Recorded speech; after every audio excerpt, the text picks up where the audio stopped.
Chris Bowen, apart from understanding what the costs of generation are, has to get two things on board.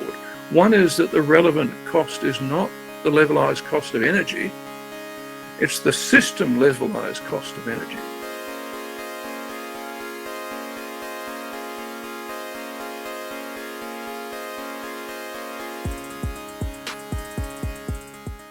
So we've had electricity crises in the past. How does this one compare to any previous one?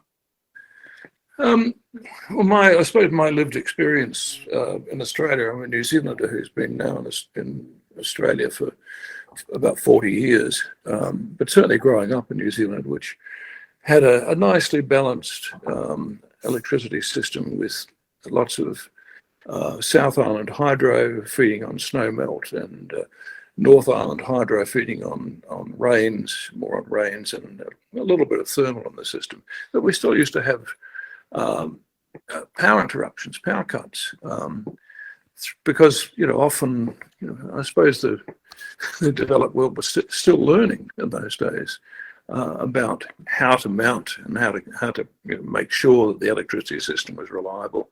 So occasionally we had power cuts, and then when the oil crisis came in about 73 or so, they then wanted, of course, to constrain oil-fired generation.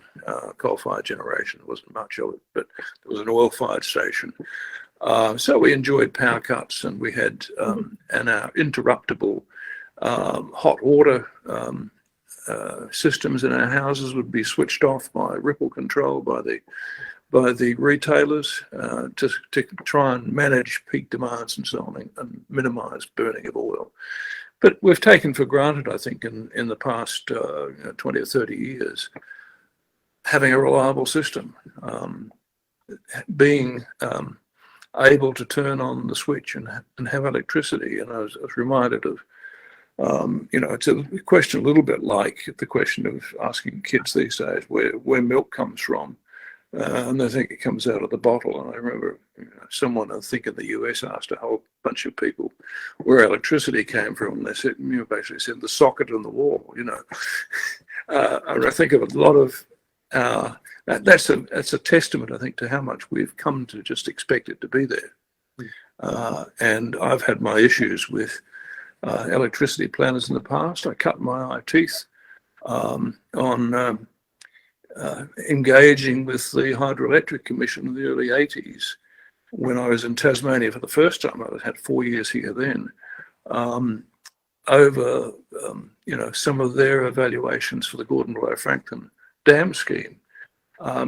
So I learned quite a lot, and also from economist friends who were working on this sort of thing. I learned quite a lot about the operation of electrical systems. So for a political scientist, I'm a bit more deeply engaged with the operation of the system. I can't do the maths for the economics, but I understand the sort of basic principles. You mentioned about there were those interruptions growing up in New Zealand. Would you be able to expand and elaborate on the effects of that instability, that mismatch of supply and demand, and potentially the long-term implications of that if it goes on long enough? Well, of course, if nothing else, you don't get hot water, you don't get a hot bath or a hot shower. And of course, for business and industry, those sorts of interruptions become quite costly. And I say, these, as I said, these were mostly retail ones, retail interruptions deliberately engineered, occasionally supply failures and so on. Some speeding motorist hits a power pole and brings it down. That's always possible to happen. But in those days, you had large generators, and in a functioning system, you have generators with a lot of inertia. And they're usually sort of slightly underloaded. They're rated at 100%, but many of them can perform 2 or 3% above nameplate rating. But they're often functioning at 97%. And that's providing what is known as a spinning reserve.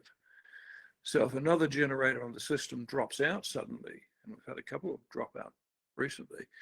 The other generators on the system can pick up the demand that's there without a serious drop in voltage or frequency, because all of those kind of devices, things we have hooked up to electricity, require a constant voltage and frequency. Now you don't get that. The more renewables you get in the system, the less spinning reserve you have.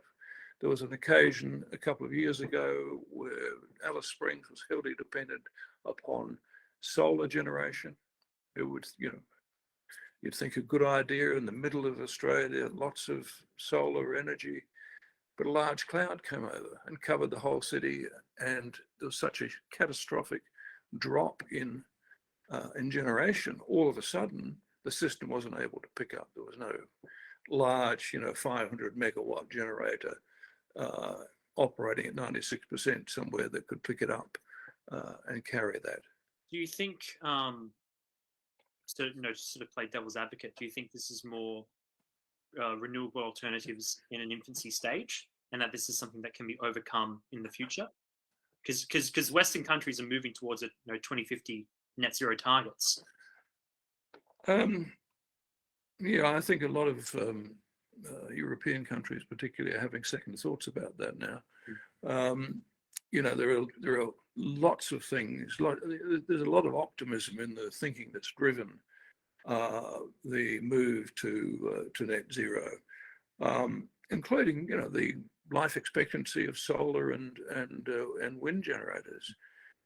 There's a company in Denmark with offshore wind turbines that is having to replace the blades after about 10 or 12 years because the impact of salt spray and so on the leading edge has damaged the existing turbines. So that's about half what the expectancy. The cost of replacing those is substantial. And of course, the other thing with renewables is that they can't be recycled. The first generation of wind turbines in the United States is now being decommissioned, and all those big turbine blades are going to landfill. Mm-hmm. And it's similar with solar. Yes, everyone thinks, it's free and it will last forever, but it won't. I mean, again, solar panels are only fully efficient if they're kept clean for a start. They decline in efficiency about 2% of the first year and about 1% thereafter. So in sort of, the end of their lifetime, they're only performing at maybe 85% of their initial efficiency. And of course, as they found in Canberra a couple of years ago, a severe hailstorm doesn't go too well with solar panels. What they found in Puerto Rico a few years ago, a hurricane completely destroyed solar farms. So, we have to think skeptically about all possible sources of energy. That's leaving aside, of course, the question of energy return on energy invested, which people have examined, and it's not always that rosy with renewables.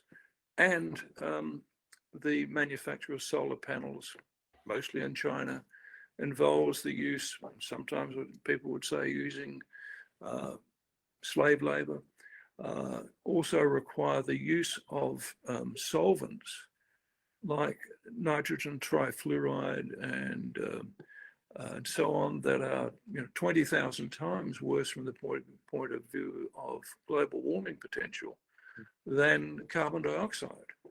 But of course, it appears that occurs in China, so we don't worry about that. But from the point of view of global impacts, of course, it's important. So we should be considering those. And of course, we still see the claims from the new Minister for Energy and Climate Change saying how wonderful storage is, and if we can only get more storage and more renewables on the system, all will be well. Now, aside from the fact that batteries have got a bit of a habit of catching fire, if you look at what happened to the big battery in Victoria near Geelong, caught fire. In cars, you can't park an electric vehicle in many underground car parks in Germany because they tend to erupt into flames. And ironically, I'm surprised that the the coalition didn't pick up on it, but Albanese announced in Perth in the election campaign a plan to have lots of battery-powered buses. 2 days after he had made this announcement, the second bus in Paris spontaneously combusted, battery-powered bus. And RATP in Paris have now put a freeze on further deployment of battery buses. There are all sorts of problems. And you know, if you're running a realistic electricity system, you have to think about these things and factor them in. And of course, if you're talking about a totally renewable powered grid, then you've got to take into account that the capacity factor, in other words, the average load as a percentage of the capacity of a solar or a thermal generator is probably only about 30%. And that means to service the average load in the system, you actually need about 3 or 4 times the capacity of, you know, in order to generate 30% of the time. And it, of course, it occurs at times that aren't very convenient. So you then have to have storage of some sort, and going into and out of storage means that the inefficiency is about, you know, 15-20% there. So you need maybe 4 times the average load to be able to be there in capacity. And it's a little bit like, you know, with renewables, a friend of mine who's an economist said it's a bit like, you know, telling, he uses this to tell students, telling them that they can have a certain amount of pizzas, but they might be delivered all at once one day, but not at all the next. And you know, it's a good analogy, because if it's a heavily overcast day, as it is today in Hobart, and I look out my window and it's completely calm, renewables are going to give you nothing today. Now, the storage requirements are kind of threefold. There's intraday storage. Okay, what if the sun goes behind a cloud or the wind stops blowing? There's interday storage. You know, okay, the sun's shining today and the wind's blowing well. You need to be able to store for tomorrow and overnight and tomorrow. And then there's sort of interseasonal storage, because you have wind droughts sometimes over months, as they did in Europe last autumn. And they found that, you know, they ran into trouble. And of course, along came Vladimir, and their dependence on gas looked a bit sick. And of course, Putin had been for years, as Anders Fogh Rasmussen, the former NATO Secretary General, said at the time, Putin was funding the anti-fracking movement in Western Europe successfully, so that France and Poland and Germany were sitting on masses of frackable gas in tight formations, and in the UK decided, oh, we can't do that, and so now, you know, they're sitting there embarrassed because Putin has, you know, invaded Ukraine, and they're trying to boycott that to punish him, but they have no alternative sources of gas supplies, and so the world price of gas has gone through the ceiling. So it's, you know, it's a mess, but it's all a predictable mess. I was looking back at things I'd written, and I'd written something back in 2018, warning that the ALP energy policy at that time was a disastrous proposal. Because of this problem of storage. Once you get past about where we are now in terms of renewables, or 20 or 25% renewables, we're getting up towards 30, then renewables actually have to pay for their own storage. You know, they can't be parasitic on the reliable, dispatchable coal and gas-fired generators. And that's what they've been dependent upon, but they've also been cannibalizing those generators.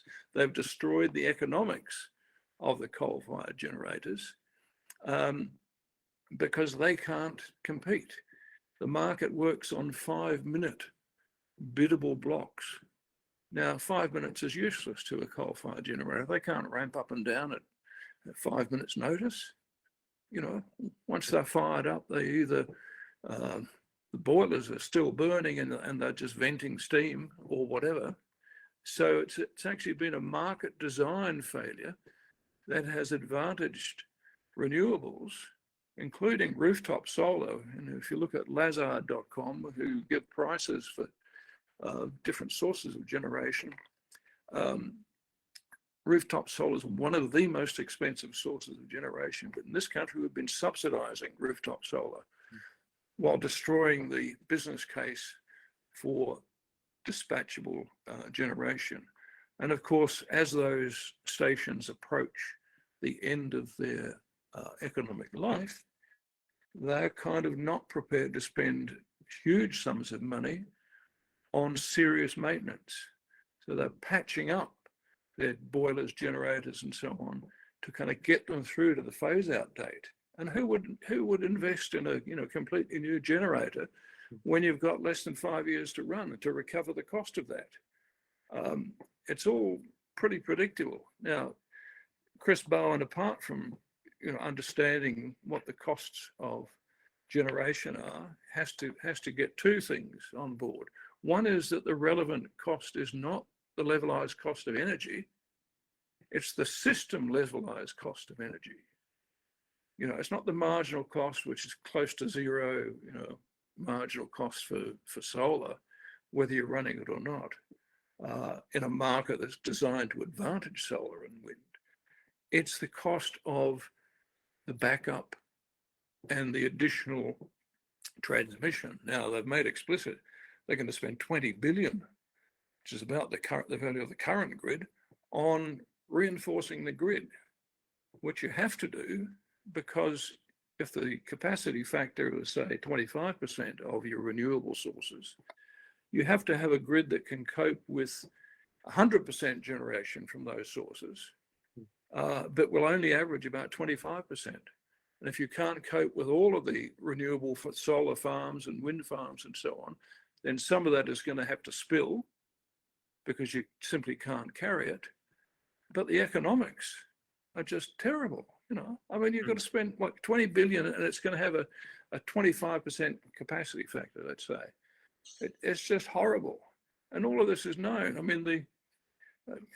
Just on batteries, Michael Schellenberger, who's an environmentalist who was driven by, taking climate change seriously to supporting nuclear, has estimated that the requirements in Australia for batteries to back up the East Coast grid, the national market, would require close to 700 batteries the size of the Hornsdale battery in South Australia at a cost of $50 billion to back the system up for 4 hours.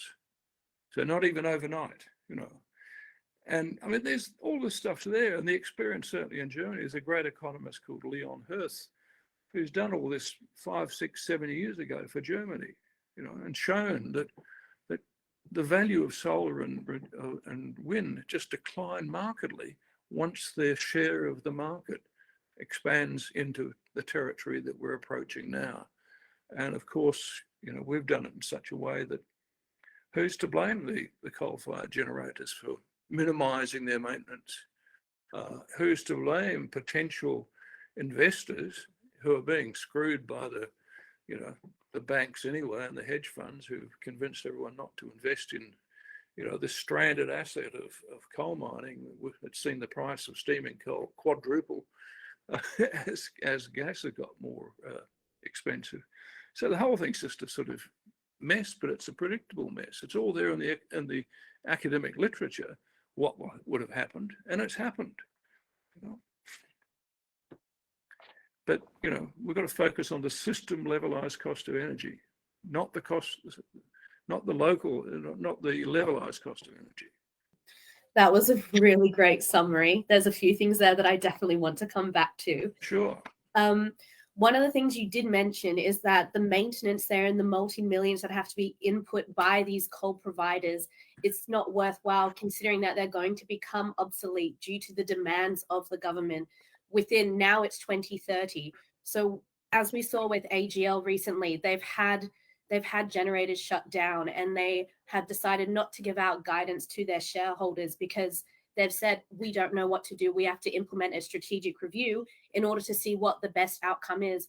But what shareholder wants to invest when essentially they're going to be abandoned in 5 to 10 years' time? Does the government need to step in and buy back those assets that they originally sold to privatization? Do they need to put it to the taxpayer who's essentially voted this in to actually support those assets that, as we see, they are still very much needed? Yeah, well, many of the generators, of course, are now quite old. I mean, when you're doing upfront evaluations, you work on a sort of 25-year economic life of a coal-fired station, and they can be extended, of course, with as you're prepared to expend on maintenance, and often it makes sense to spend on maintenance. But these are stations that were built in the 70s and 80s, so they have been going quite a while. So a more significant question is investing in new generation, and this is where it gets kind of interesting when you get sort of what are effectively moral arguments, all or nothing kind of arguments that says that coal is the work of the devil and no lump of coal should ever be burned ever again. Then you miss out on the opportunity to consider investing in modern coal-fired plant.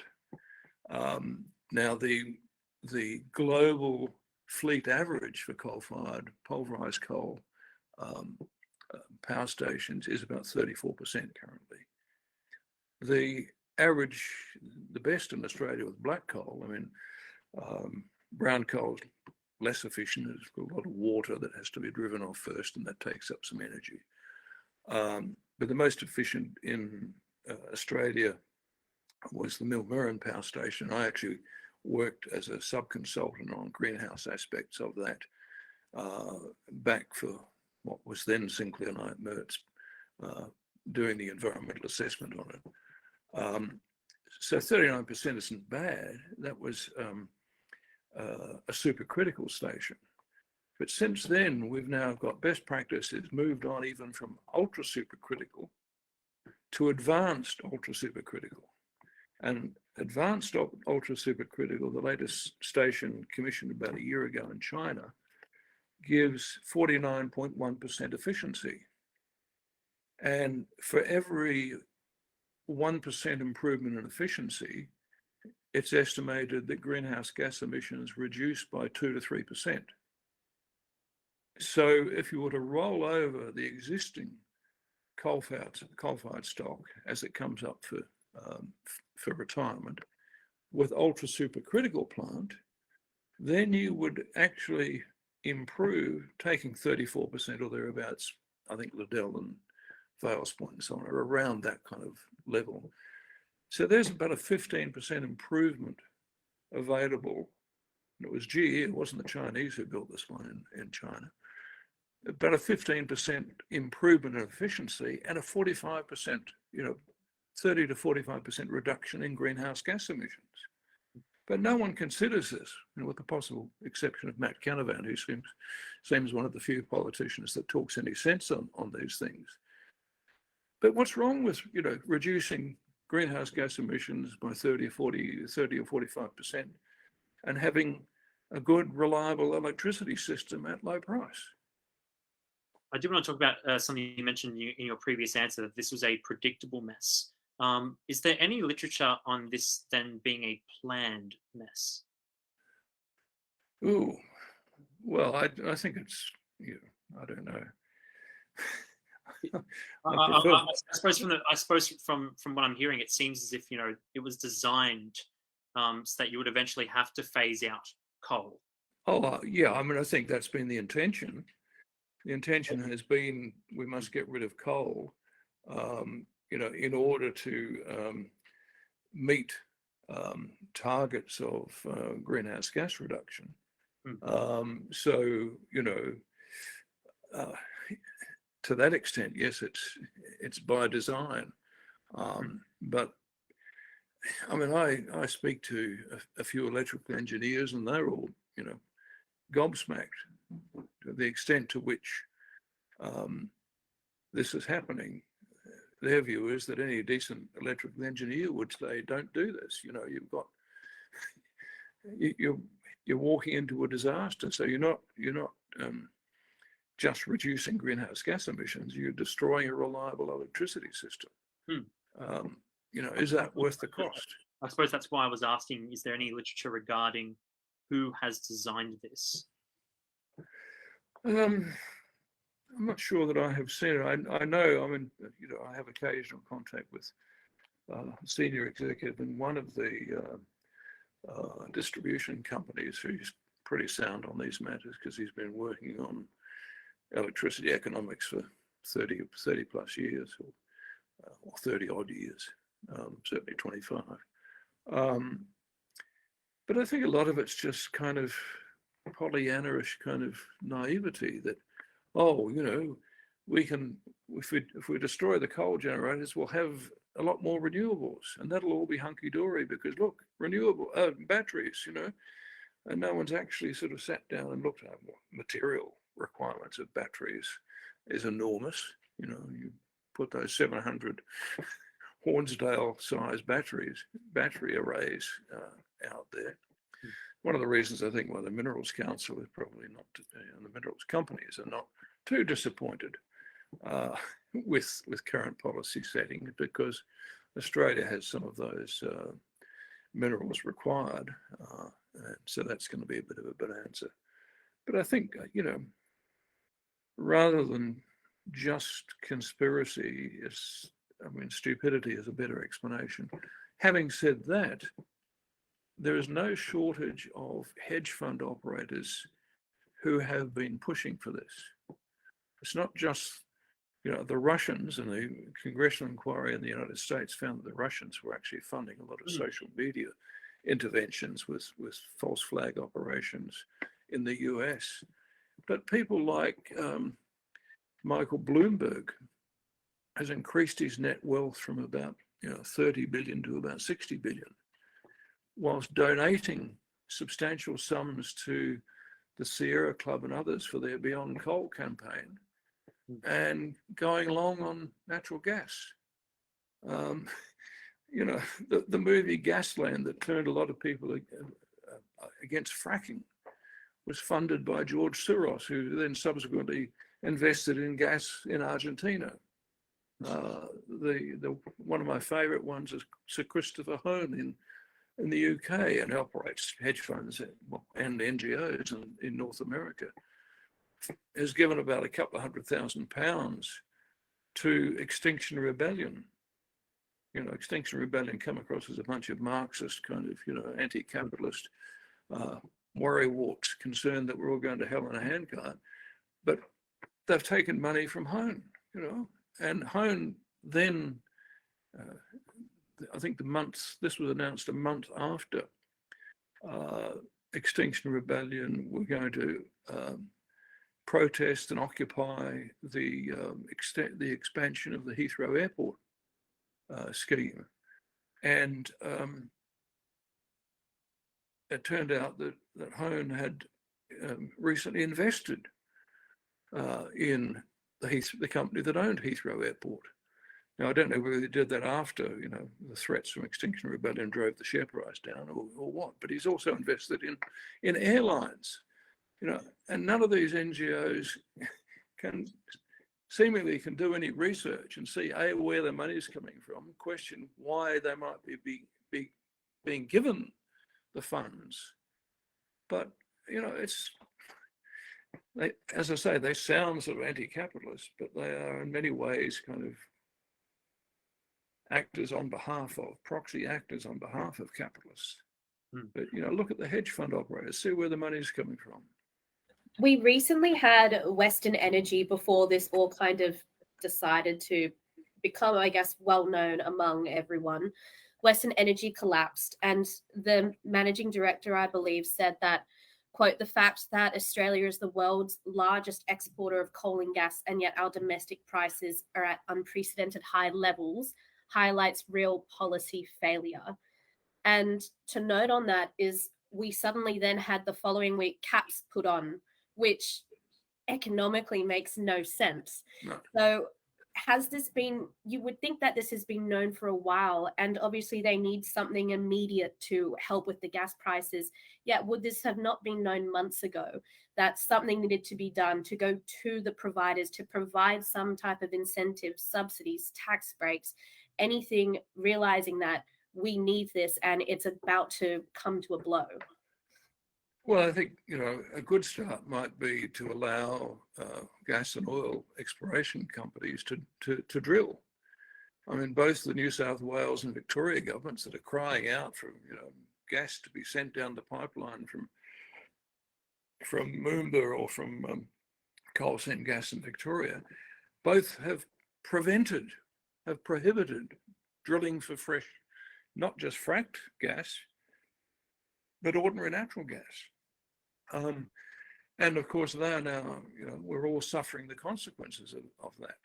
It's a little bit like Biden in the United States. One of his first actions was to ban the Keystone XL pipeline to bring oil from Canada, which suited probably the investors in the alternative pipeline that was going to take oil sands oil to British Columbia for export to Asia, one of whom was Tom Steyer, who was, along with Bloomberg, was a candidate for the Democratic nomination for the presidency, and is invested in renewables. But he also prohibited drilling on federal lands and so on and so forth. This drove, of course, it turned the United States from being a net energy exporter under Trump. Trump had certainly had his problems and lots of reasons to dislike Trump, but this wasn't one of them. It's now, he's now begging for Saudi Arabia and Venezuela to, pump more oil. Terrific sort of own goal. And he then turns around. I mean, of course, the inflation we're all suffering is partly that, but it's also partly he put $1.9 trillion into COVID relief that took away the incentive for many people to even bother working, when the problem wasn't so much just one of demand, supplies to Australia to some extent as well, but of supply. There's a lot of supply chain disruptions. So if there's less supply but more demand, what's going to happen? Surprise, surprise. And then, of course, he turns around now, and Putin has done him a favor in a sense, because the gullible will believe that it's all because of Putin's invasion of Ukraine. It's partly because of that, but Joe had stoked the fires of inflation before Vladimir did his damnedest. And a lot of voters aren't forgetting that in the United States. We've got an audience question here. Can we now take for granted that climate change necessarily must affect our energy policy? Well, if you even consider decarbonising the world's economy at a fast rate, which I don't accept, I tend to follow the arguments that Steve Koonin puts in his book Unsettled, that there's so much inertia in global energy systems, that, all the infrastructure set up for particular uses and supplies and so on. And you can't do that quickly anyway, without the sort of disruption that we're seeing in Australia. We've seen to some extent in Europe as well. You can't just suddenly change, you can't wish away the fact that, transmission lines run between large-scale generators and large sources of consumption. Well, if I may push to a future disruptor, the World Economic Forum, there was something announced an individual carbon footprint tracker. So you don't necessarily need to get rid of the existing infrastructure. You then you make it cheap and easy for everyone to access, and then and we'll be taking pills that will allow the authorities to sort of track us and monitor our health and maybe even our thoughts. I mean, I think Klaus Schwab is I mean, next time they're running an Austin Powers movie, I think Klaus Schwab would make an ideal villain to be cast opposite Austin Powers. I mean, he's the villain from Casting Central, isn't he? I mean, the craziness of some of these ideas that come out of Davos are just unbelievable. The notion that okay, we took a bit of this during COVID, and the police and Victorian police in particular thought wonderful things, wonderful opportunities arose to coerce the public, but we're not going to take that sort of nonsense. I mean, facial recognition in retail spaces for shoplifters, for identifying shoplifters, is one thing, because the way the law is at the moment, my daughter works in retail, and they haven't got enough security, and you get people who come in and just grab stuff and run out the door, and there's very little hope. But if you call the police squad, it's an hour later before they get there, and so on. So I don't mind that so much, identifying people who are stealing and costing retail a lot, and therefore that we're all paying for in covering that retail margin. But the sort of crazy mad scientist stuff that comes out of the WEF is just amazing. I don't think we'll take it. I'd like to think we won't. I'd like to think we have a little bit more spine than that. You briefly mentioned before about how people fail to realize that in terms of the panels for wind farms, that they're made in China, and there is that it is made under slave labor. And a hypocrite that somewhat presents that, you could say, is Andrew Forrest, he decides to net off his carbon by trying to buy renewable assets, yet he'll be purchasing from providers in China for those panels. Do you think then, in the case of the election that just went past, that the Liberals somewhat failed in being able to explain to the public that there is much more in depth behind just this face value that's presented? What can be done? Undoubtedly. I mean, there's a lot that lies beneath the immediate surface in a lot of these issues. And as I said, there's energy return on energy invested, but the energy invested is invested in China and elsewhere, and the energy is returned here. And we just forget what isn't immediately apparent. And the same with solvents, with high global warming potential numbers and so on. With the slave labor week is being forced in China to make solar panels. Child labor in the Congo mining cobalt and so on and so forth. I mean, all of which is sort of starting to come to the surface, but it's not discussed much. It's not taken into account. I mean, Twiggy should be more concerned about his crazy ideas of hydrogen, which seem to have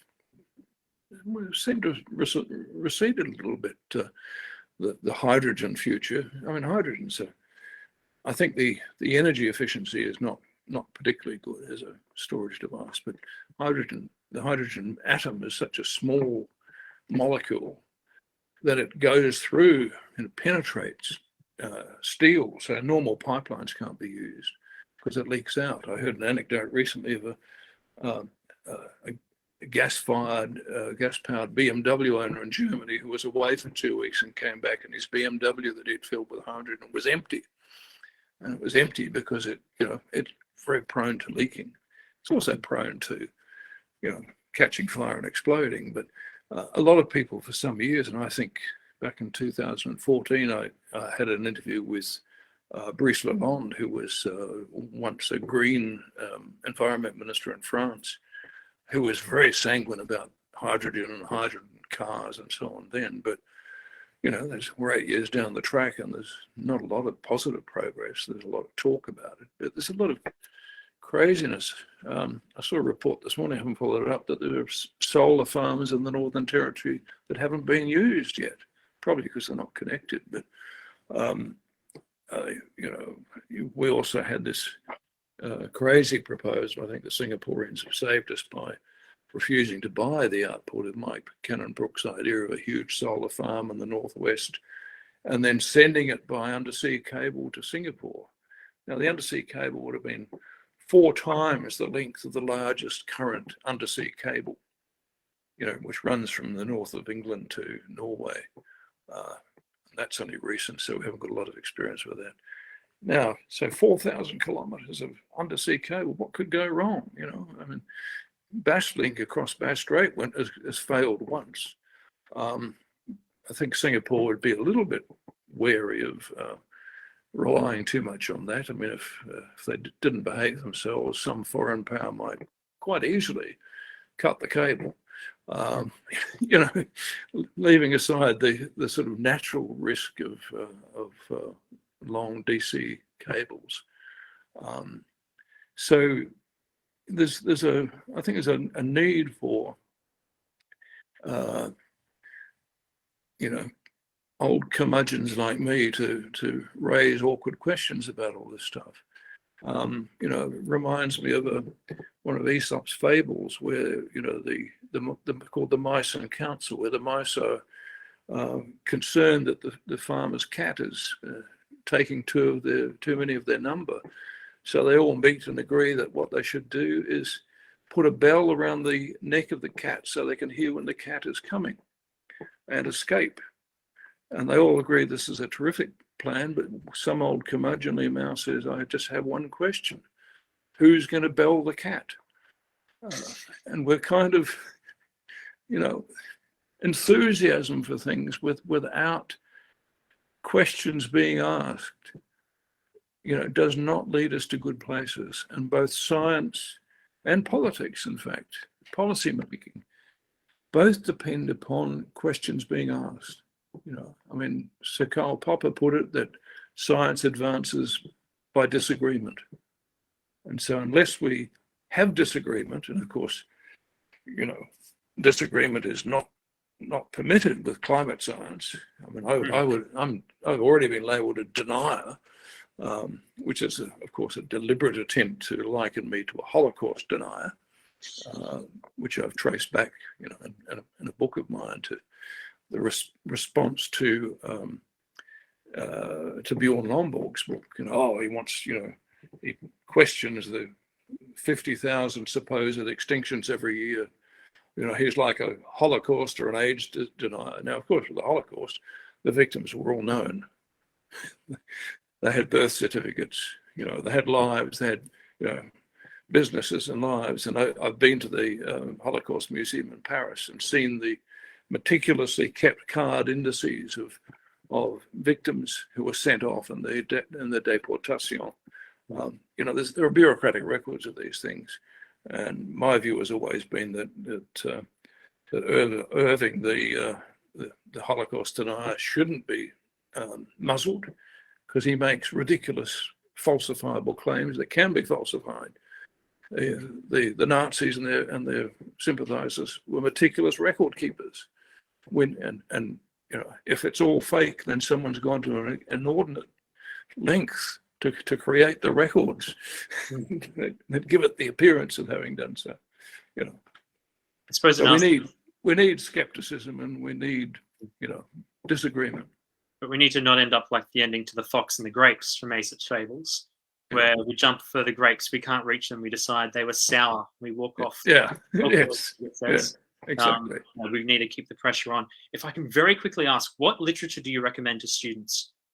Oh, I've recently read Stephen Coonan's book Unsettled, which I think does a good job of highlighting the limits of the science and of the essential impossibility of going to net zero, within a generation or two, and even then probably with nuclear.